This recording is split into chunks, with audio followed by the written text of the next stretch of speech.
C'est ma canción, Écoutons la voix du berger. Bien-aimés dans le Seigneur, recevez mes salutations les plus fraternelles en Jésus-Christ. C'est avec joie que je vous retrouve, même si mon ton est assez sérieux. Que la grâce de Dieu soit notre partage en cette semaine. Le texte d'Exode 18, 13 à 26 continue de résonner encore dans mon cœur et je voudrais partager quelques implications de la relation entre Moïse et les 70 anciens avec chacun d'entre vous, que ce soit pour les pasteurs ou responsables d'église ou simples membres. Il y a tellement de leçons que nous pouvons tirer pour faire avancer l'œuvre de Dieu. Parmi ces implications, j'aimerais pouvoir vous partager peut-être 4. La première, c'est de déléguer les responsabilités. Le pasteur doit déléguer les responsabilités car il ne peut pas tout faire. Le pasteur ne peut pas charger à lui seul tout le poids de l'église sur ses épaules. Souvent, j'entends dire, puisque c'est un domaine que je maîtrise un peu, que des pasteurs vont seuls acheter des instruments de musique. Sincèrement, je ne conseille pas cela. Même si le pasteur peut avoir un regard sur la qualité du matériel, mais c'est mieux de laisser cette affaire à ceux qui sont spécialistes ou qui maîtrisent le mieux. Ce serait vraiment intéressant. Le pasteur ne peut pas tout faire. Il faut déléguer les responsabilités. Il est dit, choisis parmi tout le peuple des hommes capables, craignant Dieu, des hommes intègres, ennemis du gain déshonnête, établis-les sur eux comme chefs de 1000, de 100, chefs de 50 et chefs de 10. La deuxième chose, c'est d'éviter l'épuisement. Effectivement, en déléguant, le pasteur a la possibilité de se reposer, de se ressourcer, de chercher la face de Dieu et de voir comment conduire l'ensemble de l'équipe du peuple de Dieu. Nous devons éviter l'épuisement. Comme aime le dire un de nos doyens, il ne faut pas tuer le cheval. Oui, mais c'est l'instrument avec lequel il faut se déplacer. Notre corps est le moyen par lequel Dieu nous utilise. Si nous détruisons, nous tuons le corps, ce serait difficile d'aller jusqu'au bout. Il faut donc éviter l'épuisement. Jéthro pouvait dire à Moïse, tu t'épuiseras toi-même et tu épuiseras ce peuple qui est avec toi. La tâche est trop lourde pour toi, tu ne pourras pas l'accomplir seul. Lorsque le pasteur est fatigué, c'est tout le peuple qui se fatigue. Lorsque le pasteur est embrouillé, c'est tout le peuple qui est embrouillé. Il faut prendre le temps donc de se reposer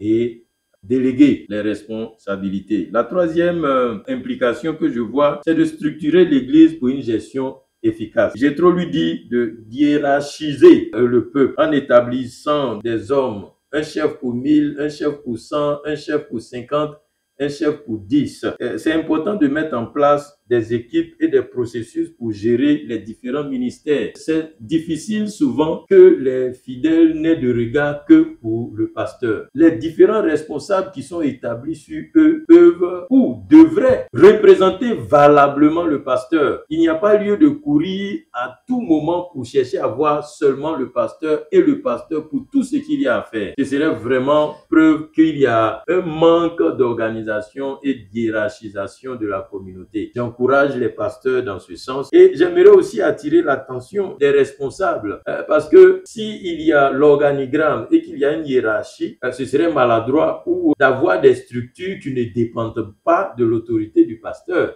Le pasteur gère l'ensemble de la structure et il ne faut pas se créer des groupes dont il n'a pas le contrôle ou il n'a pas la possibilité d'influencer la gestion. Donc, ce serait vraiment difficile de le faire ainsi. Jéthro dit, ils jugeront le peuple en tout temps, ils porteront devant toi toutes les affaires importantes et ils décideront eux-mêmes des petites choses. Le pasteur, en déléguant, donne la possibilité à certains responsables de gérer des situations de petites causes jusqu'à remonter vers lui ce qui est délicat, ce qui est plus important. Je termine avec cette implication. Identifier et former les leaders. Jéthro a dit à Moïse de former, de trouver des personnes compétentes, intègres, qui craignent Dieu. Et pour nous, c'est important d'investir dans la formation des responsables. Et je le répète, j'encourage vraiment les pasteurs à trouver ces moyens-là pour former les leaders.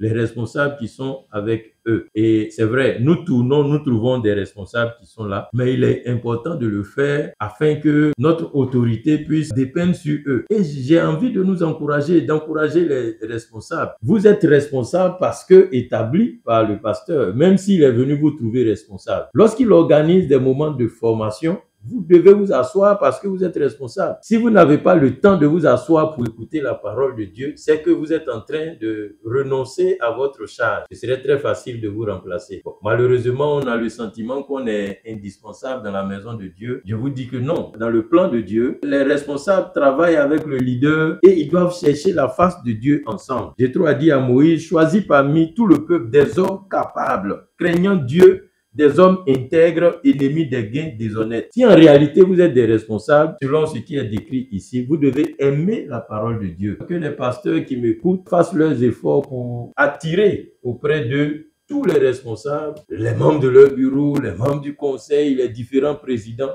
pour chercher la face de Dieu. Et cela devait être un critère de maintien aux différents postes que nous leur cédons. Un responsable qui refuse de t'écouter quand tu prêches, il ne mérite pas d'être responsable, de garder son poste. La parole de Dieu est tellement simple et devrait nous aider à gérer les âmes que le Seigneur nous confie en tant que pasteur. Et vous aussi, en tant que responsable, établi pour accompagner l'œuvre. Ma prière est que ensemble nous puissions former cette belle équipe pour que l'œuvre de Dieu puisse prospérer. Et avec vraiment un cœur priant, intercédant, que je présente ces quelques portions des Écritures afin que notre Église soit guérie. Nous rencontrons certaines difficultés, pas à Port-Bouedeux particulièrement, non, mais sur le plan national, dans beaucoup de communautés, nous avons ces témoignages et je prie que Dieu nous aide à surmonter ces quelques difficultés à travers ces implications que je viens d'énumérer. Que notre semaine soit bénie et que sa grâce soit sur nous au nom de Jésus-Christ. Amen.